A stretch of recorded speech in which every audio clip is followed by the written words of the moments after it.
balita nationwide. Ang BARM pinakamarami raw hong bilang na apektado ng pinagsamang epektado ng habagat ng bagyong Jacinto. Brigada Kath Austria, ibrigada mo! Brigada!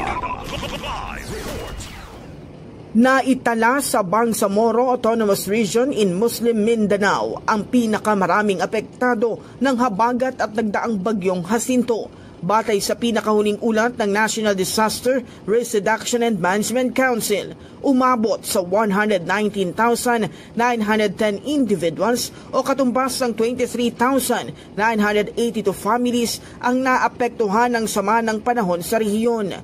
Sa kabuuan, pumalo na sa higit 181,000 individuals o halos 40,000 families ang apektado sa iba't ibang panig ng bansa.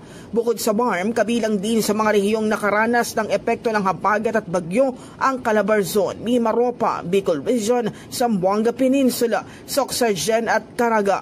Patuloy namang nagpapaabot ng tulong at ayuda ang pamahalaan sa mga naapektuhan. In the heart of changing lives, ako si Brigada Kath Austria ng 105.1 Brigada News FM Manila, The Music News Authority.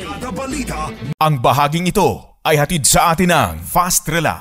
Tanggal ang sakit, ora mismo.